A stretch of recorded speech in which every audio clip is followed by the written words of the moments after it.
Era uma segunda-feira.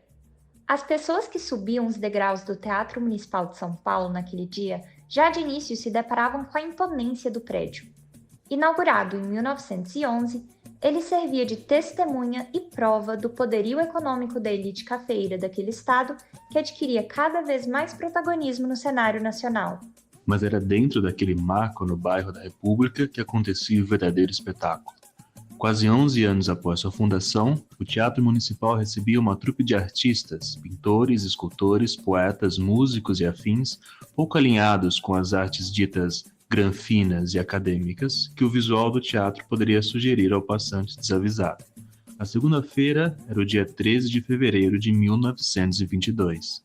A Semana de Arte Moderna de 1922, que se estendeu até a sexta, 17, pretendia inaugurar o modernismo no Brasil e apresentar tendências inovadoras para a arte e a cultura do país. Um dos principais legados da Semana de 22 foi afastar a arte brasileira do academicismo da reprodução de padrões europeus. Os intelectuais e artistas envolvidos no movimento desejavam a construção de uma cultura essencialmente nacional. Agora, será que hoje, 100 anos depois, ainda é possível perceber as marcas deixadas por essa semente plantada naquele fevereiro de 1922? O quanto a Semana de Arte Moderna impactou a produção cultural nacional do último século? E, afinal de contas, do que falamos quando pensamos em modernismo? Eu sou Vitória Pacheco. E eu sou o Renato Brock. E nós somos repórteres do Sala 33. No Fora da Caixa de hoje, vamos falar sobre a Semana de Arte Moderna, com um foco especial nas artes plásticas. Para tratar do assunto, convidamos Ana Magalhães, curadora e atual diretora do Museu de Arte Contemporânea da Universidade de São Paulo. E vale dizer que, devido à pandemia de Covid-19, os episódios do Fora da Caixa estão sendo gravados em casa, e por isso pode haver interferências na qualidade do áudio. Mas dito isso, vamos começar.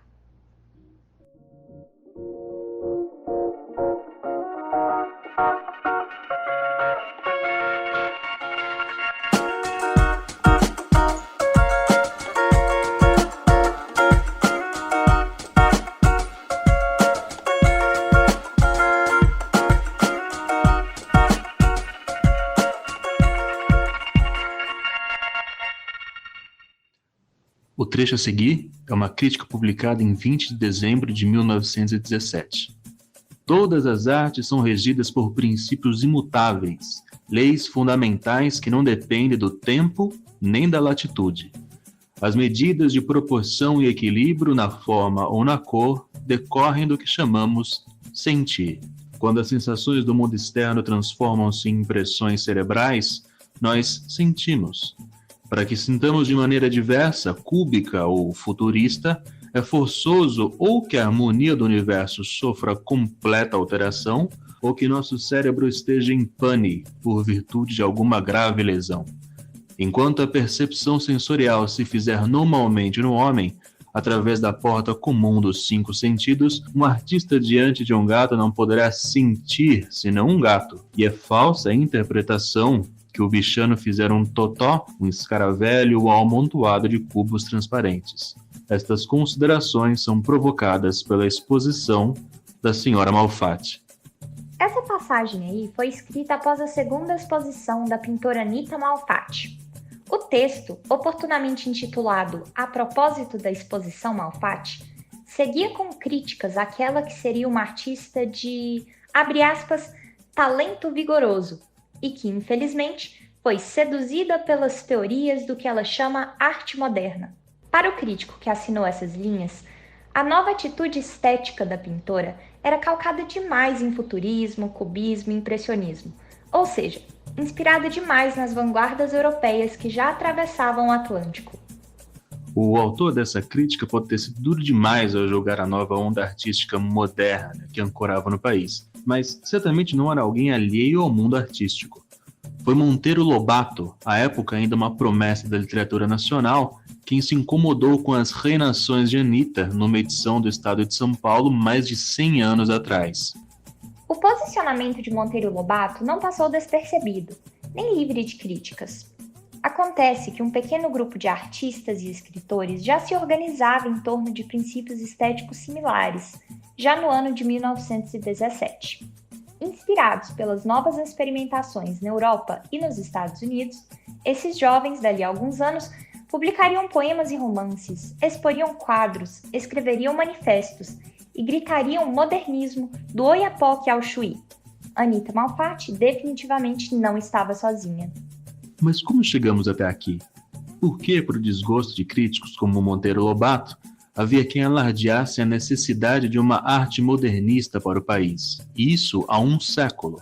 Talvez precisamos dar uns passinhos para trás e pensar um pouco no que estava acontecendo no Brasil, e em quem, afinal de contas, era Anita Malfatti e seu grupo de renovadores artísticos. Ana Magalhães, explica pra gente o que foi a Semana de 22, o que ela representou para as artes visuais, quais foram os seus personagens de destaque e como era o cenário artístico e cultural do Brasil antes da semana.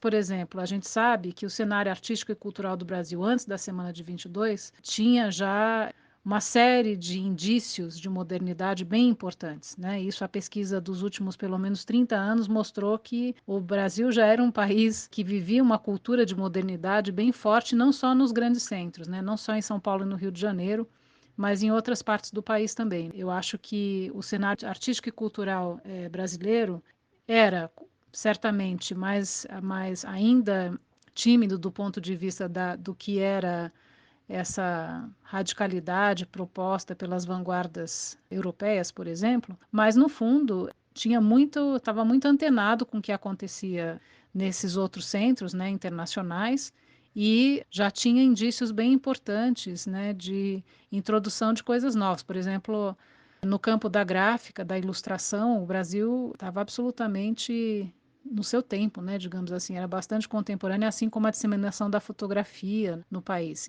Então, por que realizar uma semana de arte moderna?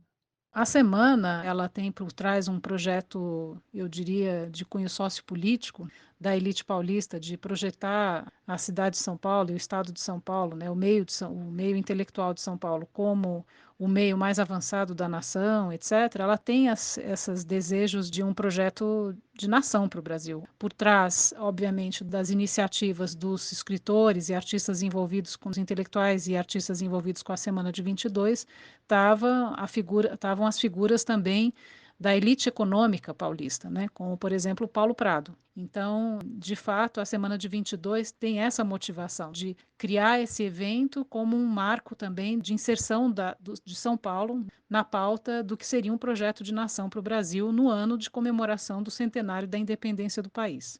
De fato, a Semana de 22 ela não é só um evento cultural, ela tem essa dimensão política também, de pensar num projeto nacional para o Brasil.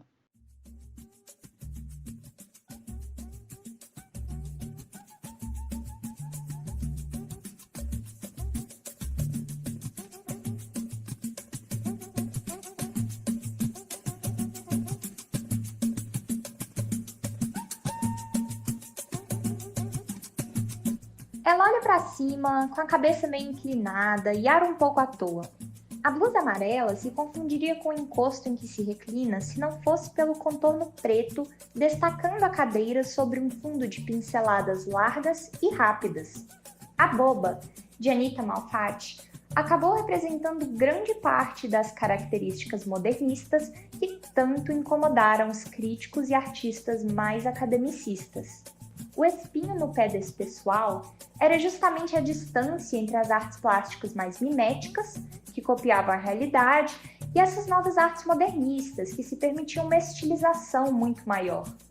Apesar de todo o grito contrário, assistia-se inegavelmente a uma mudança nos parâmetros artísticos. Já desde o fim do século XIX, pintores simbolistas, impressionistas e, já no século XX, cubistas, expressionistas e outras das chamadas vanguardas artísticas marcavam o cenário das artes plásticas. Mas, e no Brasil? O que estava representando as vanguardas por aqui? Ana, quais são alguns dos artistas de destaque na pintura modernista e qual foi o papel deles no movimento e na Semana de 22? Na Semana de 22, a artista que é o ponto central, considerado até hoje, porque ela é o estopim, digamos assim, é ela que, de uma maneira mais prosaica, dá início às tratativas para criar a Semana de Arte Moderna, né, etc., é a Anita Malfatti. né, como pintora. Ela tinha realizado uma exposição em São Paulo em dezembro de 1917, que foi muito atacada, na verdade, pelo escritor Monteiro Lobato, e em resposta, né, ao ataque do Monteiro Lobato, Oswald de Andrade vai fazer a defesa da pintura da Anitta e, ao mesmo tempo, assim, angariar, convocar os outros pares, outros colegas escritores, como era o caso do Mário de Andrade e Menotti Del Picchia, para pensar em como modernizar, digamos assim, como fazer com que essa crítica que parecia mais conservadora aceitar a pintura da Anitta, né? Então a Anitta é considerada até hoje um estopim da semana também. Passaram-se 5 anos até que a mostra fosse realizada, mas ela é uma figura que era considerada central naquele momento e vista por essa crítica, sobretudo essa crítica avizinhada, Mário de Andrade, ao Oswald, etc., como a figura mais representativa dessa revolução da pintura brasileira. Então ela é uma figura central. Agora tem outros artistas que estavam envolvidos com a semana, né, outros pintores envolvidos com a semana, que a gente precisa estudar melhor, né? Eu chamo a atenção aqui de uma outra colega pintora da Anitta, que a gente conhece muito pouco a respeito, mas que conviveu com essa geração, que era a Zina Aita, né? E a gente agora que está começando a relevantar algumas coisas a respeito da produção dela. E lembrar que a Semana de Arte Moderna não foi só uma exposição de arte, né? Ela era um conjunto de eventos culturais que envolvia música, poesia, exposição de arquitetura, né? Então, ela é um conjunto de ações, né, durante uma semana em fevereiro. Ainda falando sobre as figuras femininas de destaque do movimento, sabemos que Tarsila do Amaral produziu um dos quadros modernistas mais famosos, o Abaporu. Você pode falar um pouco sobre as contribuições dela?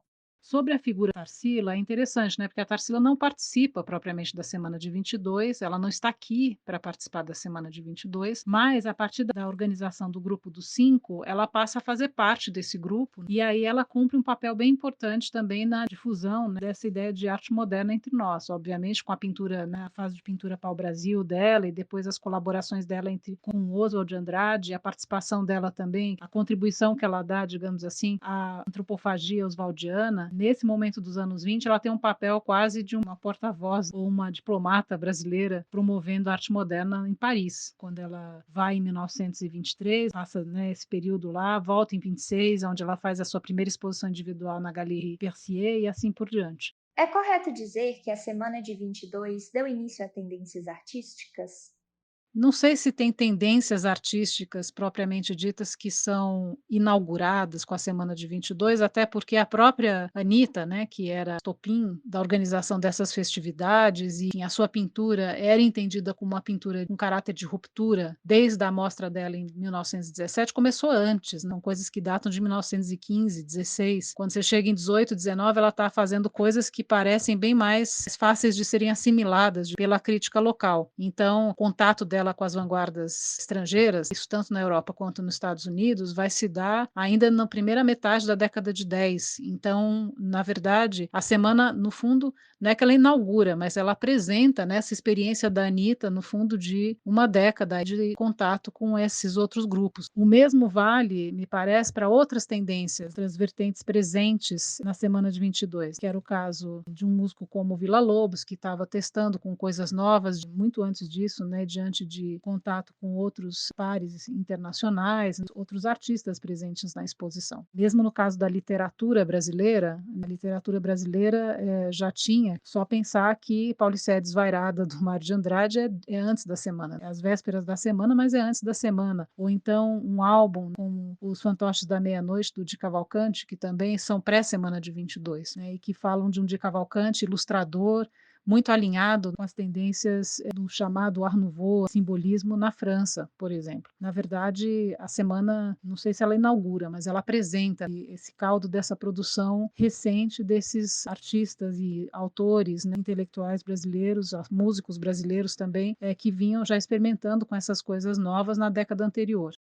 A Ana também contou pra gente que ainda no século XIX, ilustradores como Calixto Cordeiro e José Carlos de Brito e Cunha, o J. Carlos, já aplicavam muito do que pregavam as correntes europeias de arte moderna, principalmente o Art Nouveau francês. Inclusive, o brasileiro Henrique Albin foi quem ilustrou a edição francesa do romance mais conhecido do escritor inglês H.G. Wells, intitulado A Guerra dos Mundos. Mas e aí? tem tanta pintora e tanto pintor moderno nessa época, fazendo tanta coisa diferente antes mesmo da Semana de Arte Moderna, como é que a gente pode saber o que é de fato modernismo? Ana, o que afinal caracteriza a estética modernista?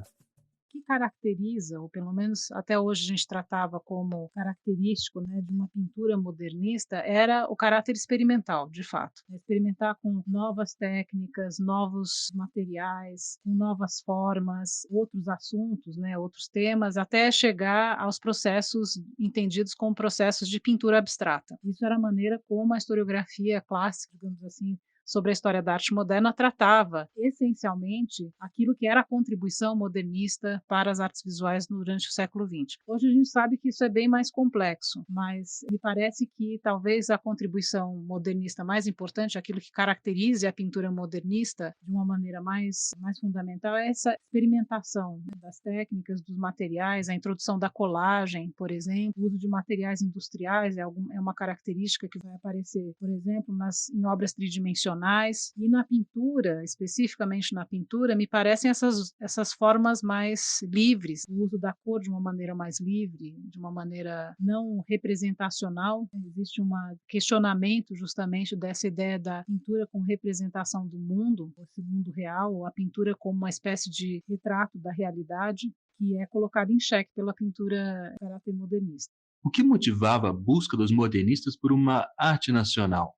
Havia uma preocupação, é um legado que a Semana de 22 deixa, que era de criar alguma coisa que fosse entendida como a arte autenticamente nossa, originalmente nossa. E isso se colocou como uma questão maior para a historiografia também da arte no Brasil, até os dias atuais. Até os dias atuais a gente discute o que seria então essa arte brasileira, se nós devemos pensar realmente assim ou não. Então, essa era uma preocupação, essa questão do assunto brasileiro e de como os brasileiros contribuíam para a reformulação também daquilo que tinha sido proposto, experimentado por outros grupos em outros territórios. Ainda dá para ouvir ecos da semana nas mais diversas manifestações artísticas, como o Teatro Oficina, que ainda nos anos 60 fez história ao montar pela primeira vez a peça O Rei da Vela, do Oswald, entre outros exemplos. Embora até hoje a gente não saiba definir realmente o que é a arte brasileira, com certeza os artistas modernistas deixaram ela mais rica, original e diversificada.